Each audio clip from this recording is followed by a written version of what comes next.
平安。我们的上帝是叫我们抬着起头的神。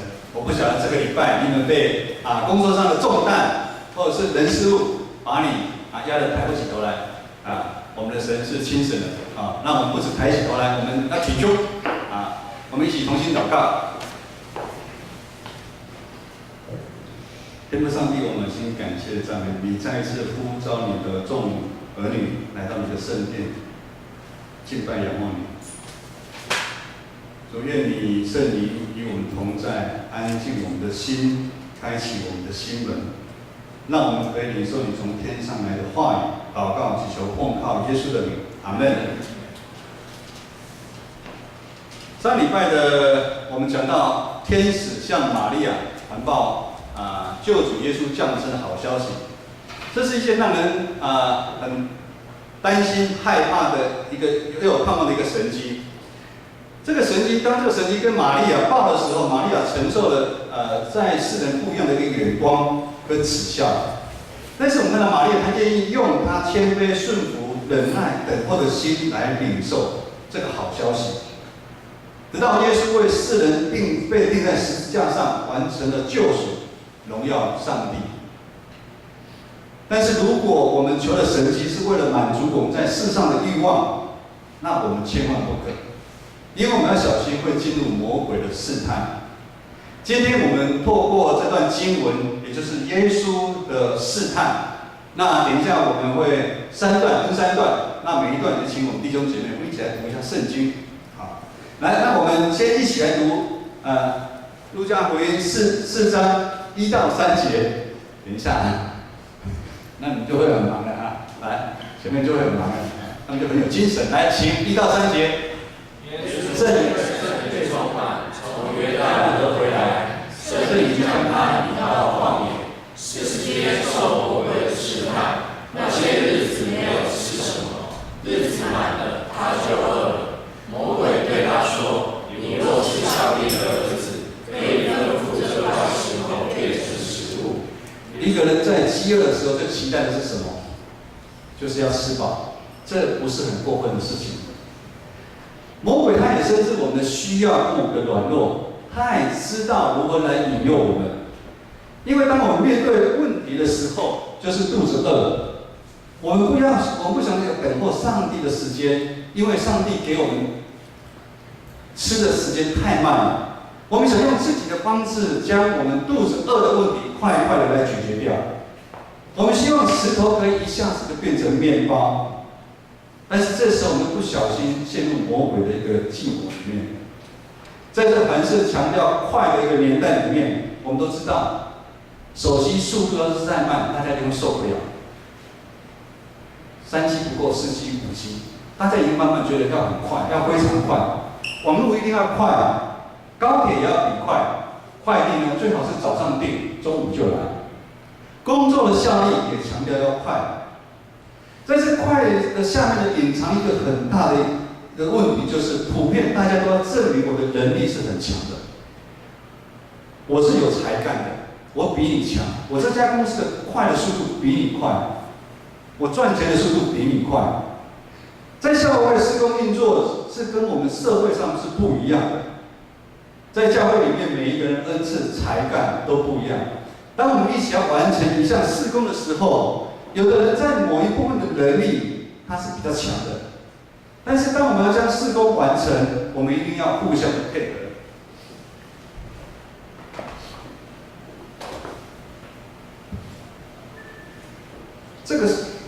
这个时候我们快的就要等慢的，而不是我们在一个事工当中，我们什么都要拿来自己做，这样就不是同工了。一个教会里面，如果因为这个事工引起弟兄姐妹的冲突，我们会把这个事工停下来。以我们主日礼拜后的爱餐，大家都非常期待尤其在过年期间有3个礼拜没有爱餐佑叔没来，佑叔说：“怎么今天都没有爱餐没有爱餐。”今天我们的爱餐做出口碑可口又美味料理真的是我们所谓的一煎好几步但是我们知道，主日礼拜的爱餐是礼拜6，很多姐妹妇女不能讲妇女钟情跟赵明好像也有切过洋葱还是什么也算了他们要同工排班，他们要互相配合，他们来教会的一个时间。如果有人自私不配合时间，一般他们都约2点半或3点。如果你11点就来，讲实在很麻烦，你也麻烦到传道还要下来给你开门如果你太晚来，大家也切完了，所以大家一定要配合，时间要配合。料理的方式每一次那个敬会长老都有下一个命令，怎么料理，怎么切。如果你自作聪明，切你想要的，或者是你提早来，你就把该要料理的东西都料理完了，后面的来了，他也没事情做。如果在同工当中常嫌另外一个人动作太慢，或不相配合，这样就不是教会同工的一个精神。信仰也是一样，我们信仰没办法靠速度可以很快的成长。有句话说：“万丈高楼平地起。”但是我们知道，我们常常盼望经过一次的特会，或者是教会所办的一个退休会，可以让我们的灵命有很大的一个改变。没错，特会那些所谓的很有名的一个讲师，他们讲的那个烧下来，会让你那1个礼拜感觉很有感。但是特效要怎么样？来得快，也去得快。耶稣的眼光跟我们不一样。耶稣说：“人活着不是单靠食物，是靠神口里所说的一切话。”我们信仰生命要改变，一定要付上代价，就是要读上帝的话。读经不是1天2天。我们都知道，我们在学东西的时候，都是很长期、很漫长在学习的。可是我们常常来教会，我们觉得我们的信仰可以一步登天。我们读经是要每天要有耐心、很漫长时间，而在我们读经当中，我们要配合祷告，而在这段时间，我们要给上帝留空间跟时间给上帝，因为在给上帝留空间跟时间，我们才有办法明白上帝对我们的旨意，而不是我们读完经、祷告完，我们就想去做。可是上帝说：“你时间还没到啊，你为什么要去做？”以至于我们的心常常跟着世界在打，我们没办法明白上帝的旨意。上帝的旨意都有他的一个时间。教会有很好的同工提醒我跟牧师说，我们不要太急因为他感觉我们在县城教会好像都没有放假休息，一直都在冲我觉得他谢谢他的心疼他说他在建成教会60几年的过程当中，他看到建成弟兄姐妹来来去去很多人，大部分人的生命一直很不容易被改变。我们知道我们建成给人家感觉我们很活泼，活动很多我们不是有篮球队好像有桌球队，私底下有人在打羽球还有很多很多的社区，很多很多的活动但是建成内部其实也是每一个人那个内心深处的一个信仰的问题的建造，不可能一下子就被改变。也就是说，我跟牧师不可能期待在这2年的时间就有很大的一个转变。当然，如果我跟牧师有这样的想法，我们就落入魔鬼的一个计谋里面。我们希望石头赶快变面包，好像要展现我们很厉害这样子。我们再来看看耶稣的第2个试探，我们来读第5节到第7节，来，请。魔鬼又领他上了高山，霎时间把天下的万国都指给他看，对他说：“这一切权柄、荣华，我都要给你，因为这原是要付我的，我愿意给谁就给谁。你若在我面前下拜，这都要归你。”耶稣说：“经上记着说，当拜主你的上帝，单要侍奉他。”好，在这边传道要说明一下，上帝的国度跟世界的国度是不一样的。上帝的国度是行公义、好怜悯，让受辱的得释放，失明的可以看见，受压迫的得自由。但是世界的国度是被魔鬼在掌控制的。魔鬼常常引导我们用那些外在看得到亮丽的一个方法，或者是金钱、权势、地位、荣华、富贵这一些来建立上帝国的一个教会。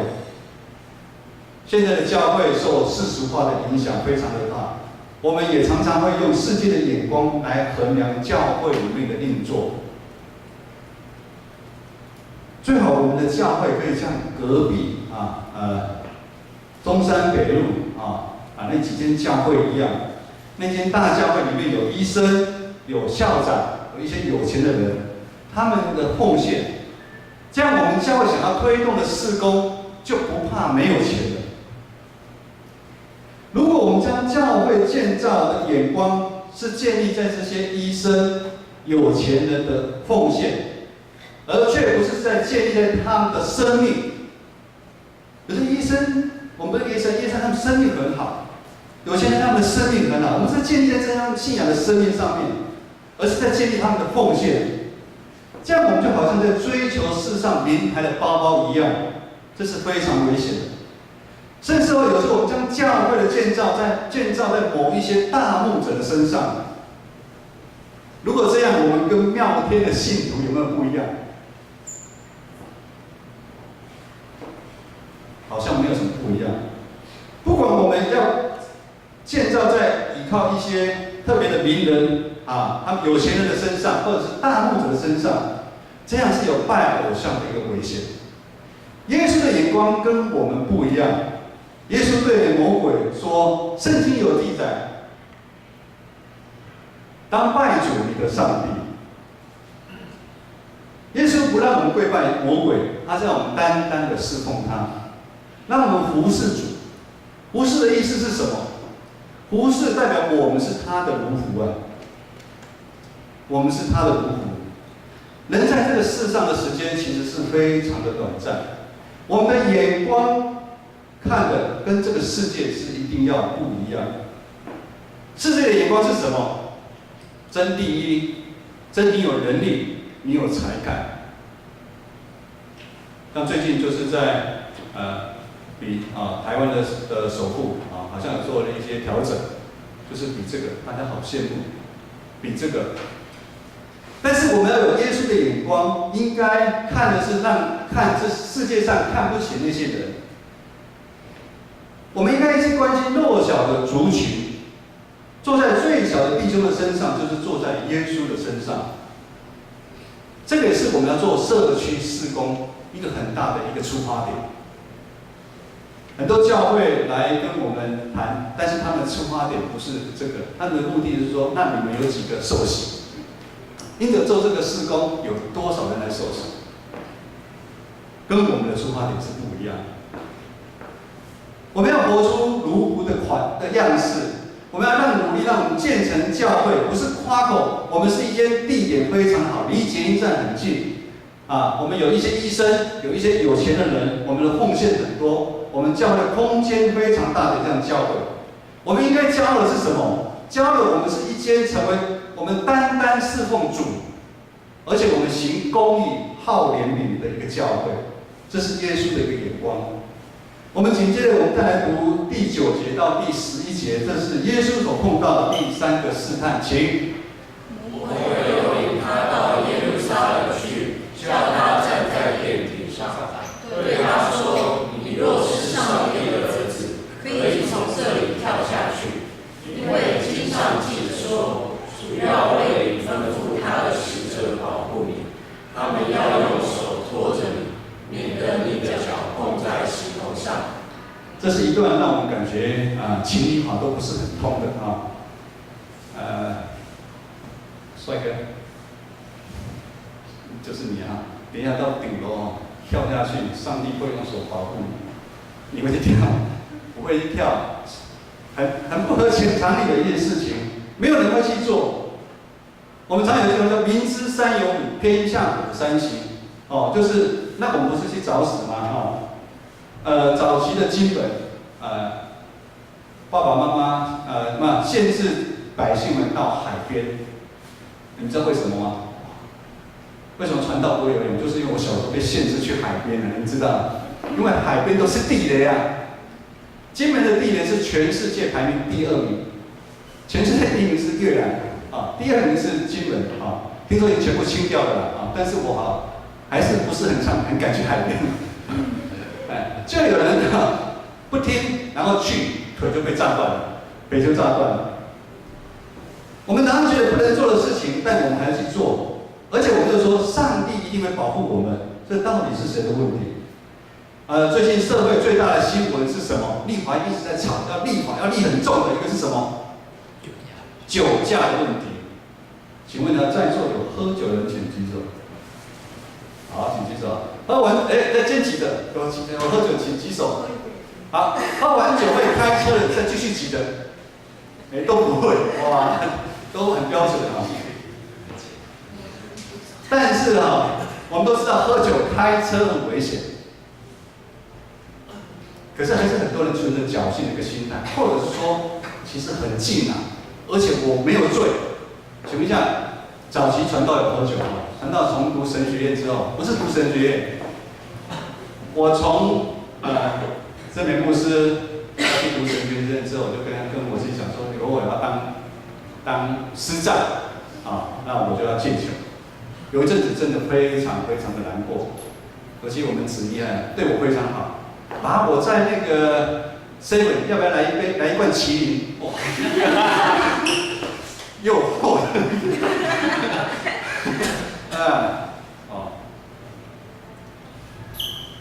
我们都知道，喝酒醉人就是我没醉，可以了，然后就开了。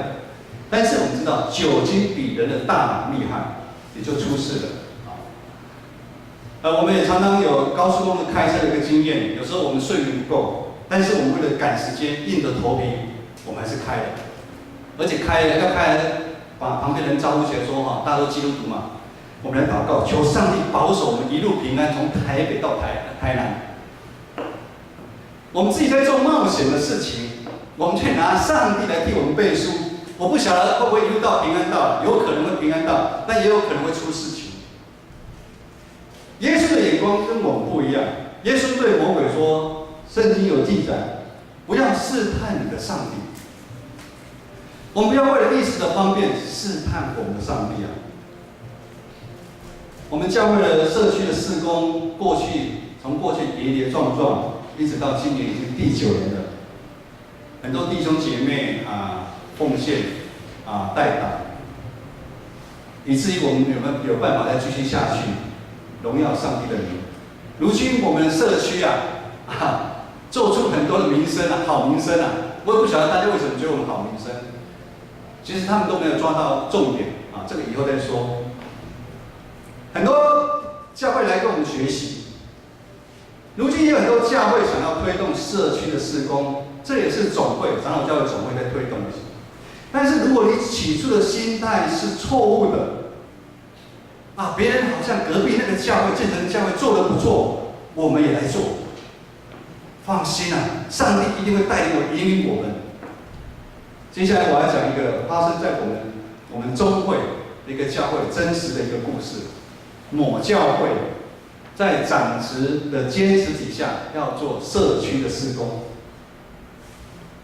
当长执人坚持的时候，牧师整个脸垮下来。牧师提醒长执们，我们目前的同工不是很够。长执回答说：“牧师，你的信心真小。我们教会人这么多，你放心做下去，人就出来了。做社区事工是不是好事？是一件好事，也是我们基督徒应该对这个社会尽的责任。这个学期我们教会来了5个新同学，新的老同学，传道跟弟兄长非常的开心。听出逼就是亲像听家逼，这是上帝要我们去做的。但是如果因为没有同工而一定要做，有时候我们要注意到那个里面的做的动机跟私心是不是赢过上帝的一个主权？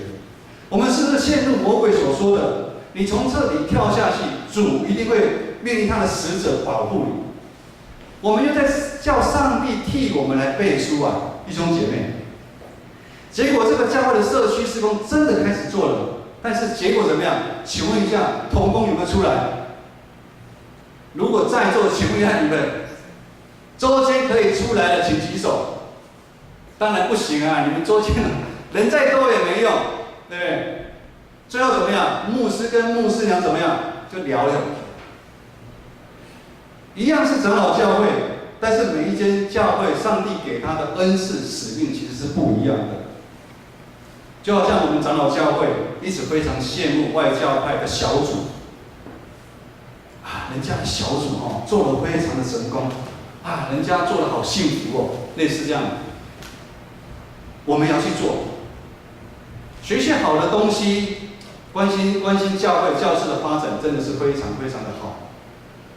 但是几十年过去了，我不晓得在座比较知道，几十年过去了，长老教会跟着外教派从引进的，从韩国、新加坡、美国，我们自己的什么101新贝加，甚至最近比较夯的幸福，长老教会大部分都怎么样？水土不服，草草了事收场。原因是什么？等一下，如果你们会举手，我们就来做小组啊。做小组要有绝对的顺服才能够成功啊。韩国他们的民族性跟我们台湾民族性是不一样的。请问一下，会100%顺服牧师的请举手。我们要办个举手。不止顺服，还要尊荣牧师。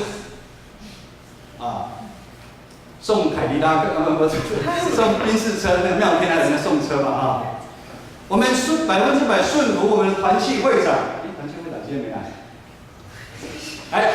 100%顺服那个国乐团那个乐团团长，请举手。乐团有100%顺服他吗？也没有。我们篮球负责人亚明哥，篮球队有100%顺服亚明的举手，怎么都没人举手？李翔举手。我们的长老教会是改革中的教会，我们是一个求新求变，又是属于合意制的教会。所谓的合意制，就是说我们容许多元的声音存在。我们每个弟兄姐妹万民皆祭司，我们都一样我们要在这当中学习彼此的尊重。长老教会很棒的一点，我们虽然发展得很慢，我们走得很慢，但是长老教会不是谁收了就算，不是谁收了就算，不是长老教会总会收了就算，也不是长老教会中会说了算，更不是牧师跟我说的是算。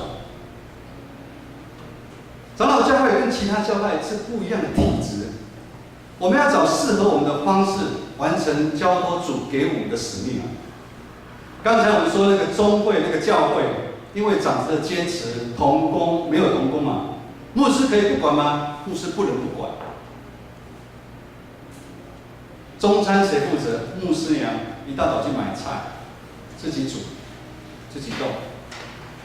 叫做事工，教会的经费不补助。但我们知道牧师的职责是什么？是讲道，可是他变成本末倒置。这样我们还能够期待这个牧师有多少时间准备讲章、探访、团契的分享跟教导呢？我想到后来受影响最大的就是我们教会的会友。最后我们一起再来读圣经4章13节，顾教员来，请。魔鬼用各样的试探，就暂时离开耶稣。各位弟兄姐妹，当我们受洗成为基督徒的那一天开始，我们的试探就没有一天停止。魔鬼跟狮子一样，在路上在找寻可以吞吃的一个弟兄姐妹。要是我们稍微不警醒，我们个人被吞吃，我们家庭被吞吃，因为我们有破口，我们被吞吃，我们教会被吞吃，我们的团契被吞吃。如果今天我们的敬拜团练习，约早上8点，一直到10点，只有团长自己一个人来的话，请问一下，这个敬拜团还玩得下去吗？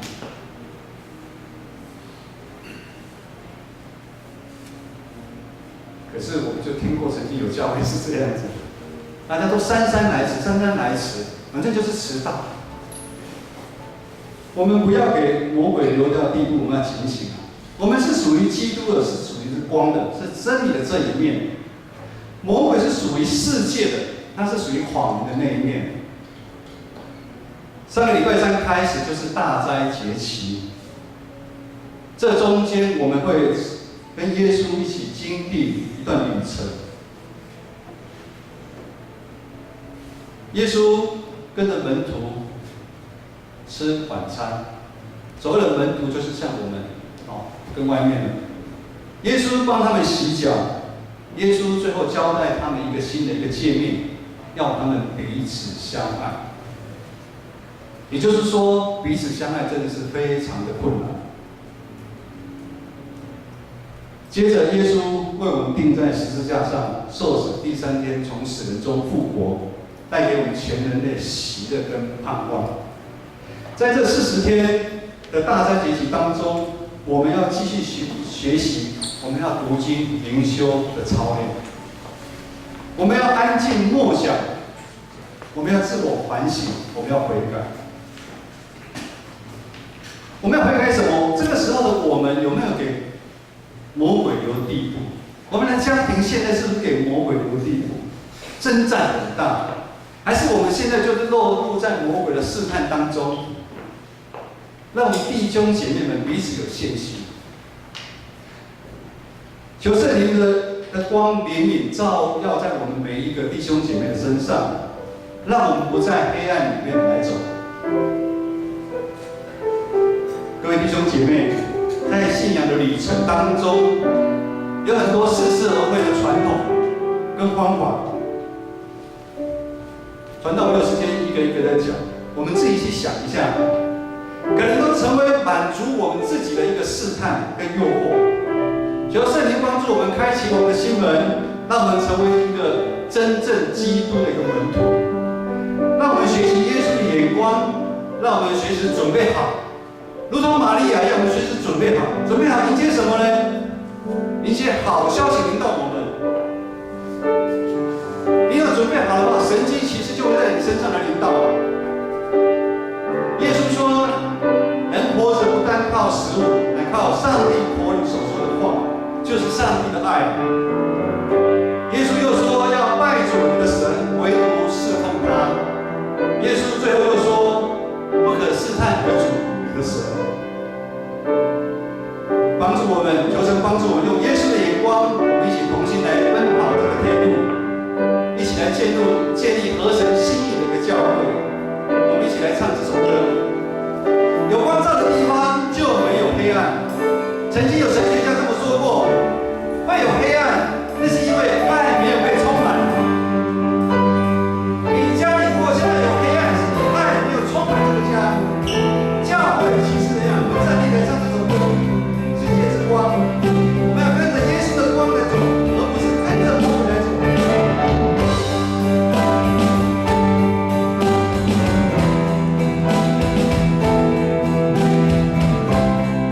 稣世界的盼望。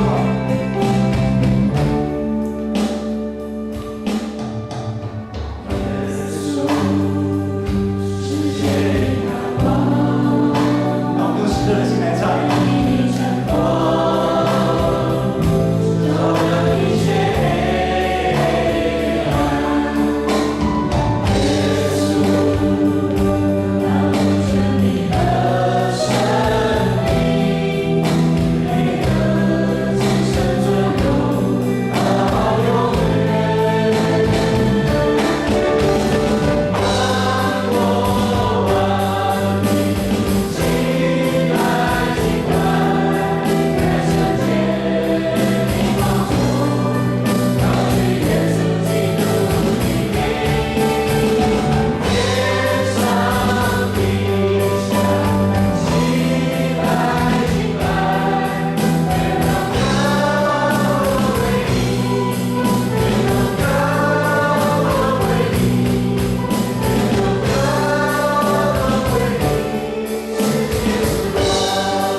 受从天上来的祝福。愿主耶稣基督的恩典、天父上帝的慈爱、圣灵的感动，与我们弟兄姐妹同在。特别与那些心灵软弱、有重担的弟兄姐妹同在。愿主的爱与他们同在，从今时直到永远。阿们。